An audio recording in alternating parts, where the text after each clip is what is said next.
There is a specific date that mathematicians and historians have been warning us about for decades.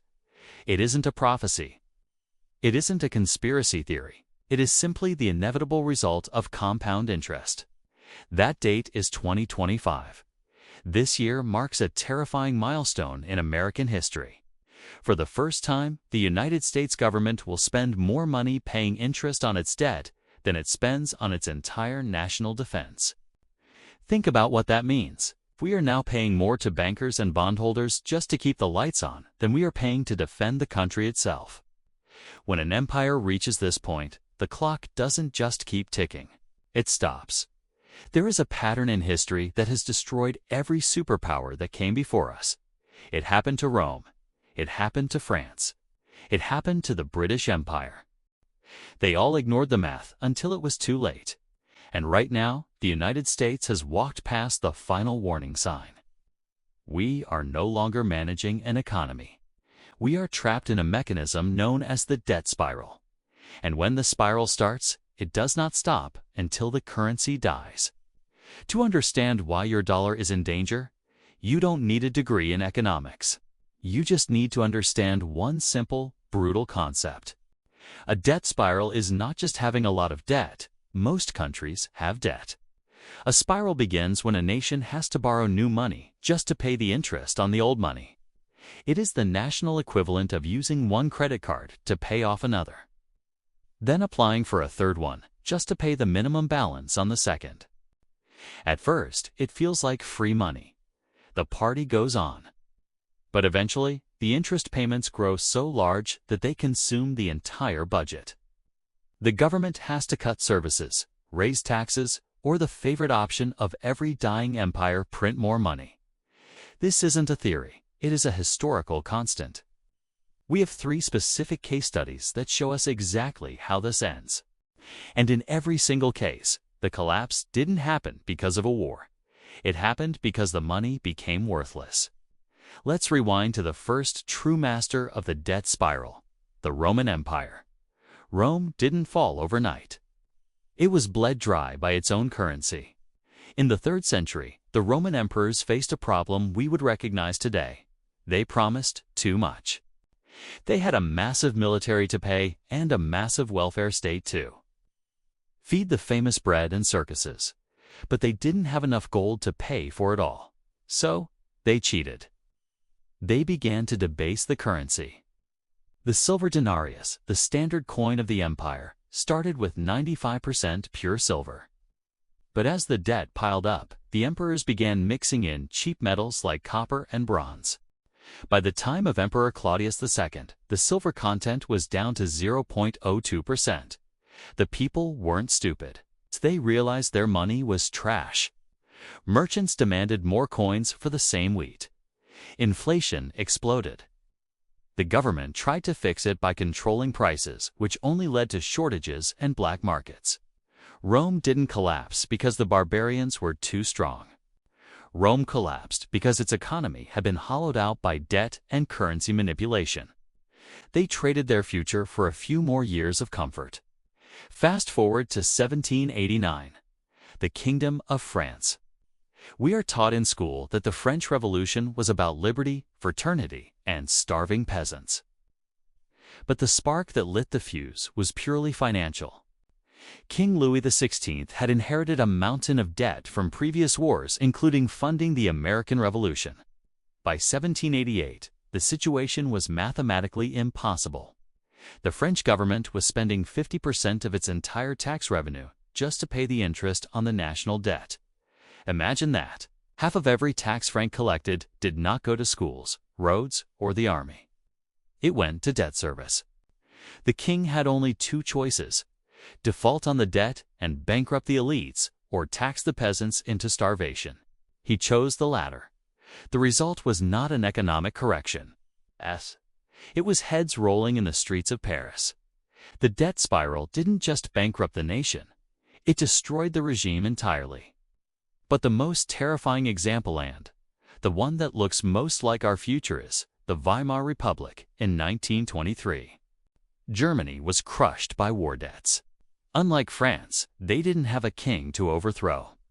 They had a printing press. The government decided that instead of defaulting, they would simply print the money they owed. It worked for a moment, but then the velocity of money took over. People realized the paper mark was losing value, so they spent it as fast as they could. This created a feedback loop. Prices rose, so the government printed more. Prices rose faster, so they printed even faster.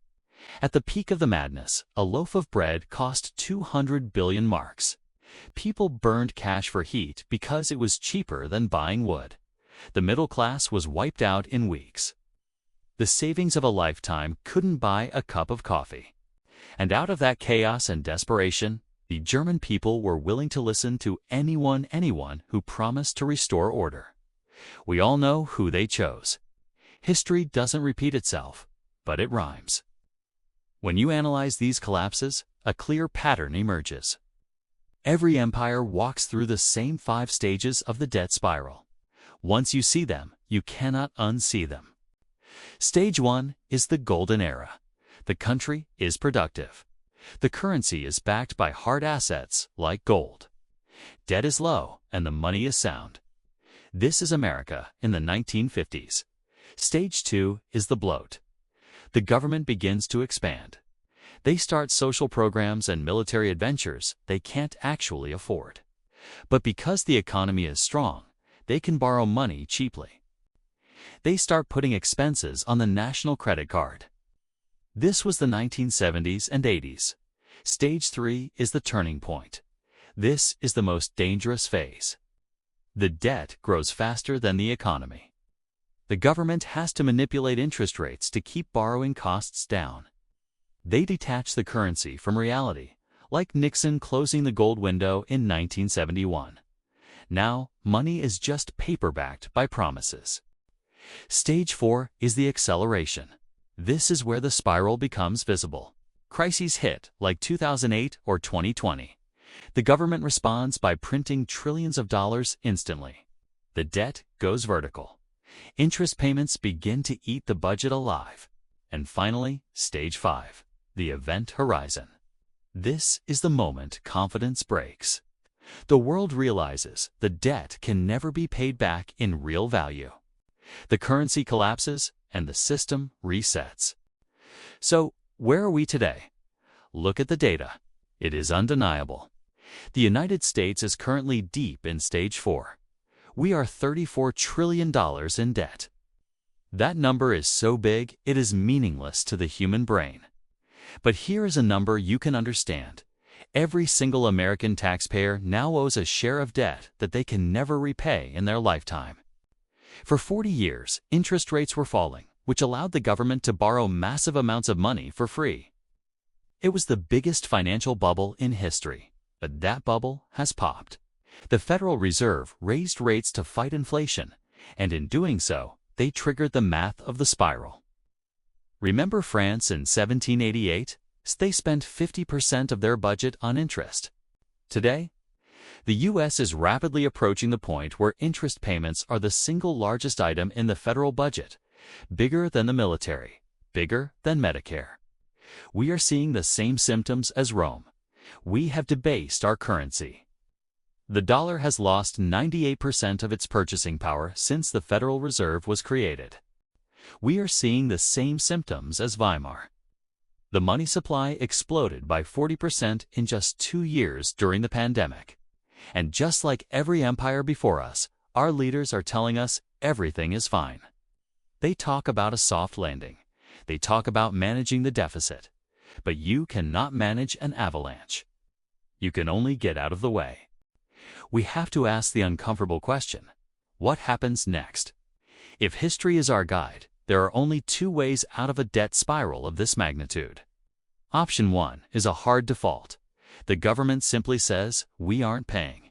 This would vaporize the global financial system instantly. Banks would close, pension funds would vanish, and the supply chain would halt.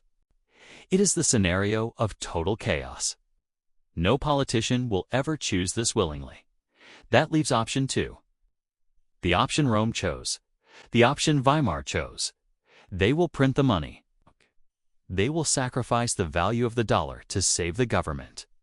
They will pay back the $34 trillion, but they will pay it back in dollars that are worth pennies. Imagine a world where a gallon of milk costs $50, where your retirement savings, which took 40 years to build, can only buy a used car. This is the transfer of wealth from the savers to the debtors, from the people to the state. When empires fall, it is never slow. It is sudden, brutal, final. We are witnessing the end of a long-term debt cycle that started in 1945. The privilege of the US dollar is running out of time. The rest of the world sees it. Central banks in China, Russia, and the global south are buying gold at record rates. They are preparing for what comes after the dollar. The math has already been written. The check is coming due. The only variable left is you. Are you betting your future on a system that is mathematically guaranteed to fail? Or are you looking for the lifeboats? History shows us that while empires collapse, individuals can survive, even thrive if they recognize the signs early enough. The wealth doesn't disappear, it just moves. It moves from paper assets to hard assets. From those who trust the government to those who trust history. This is the debt spiral. It is happening now. And this time, there is no one left to bail us out. In our next video, we are going to investigate the lifeboat that central banks are secretly building for themselves while telling you to hold dollars. You don't want to miss that.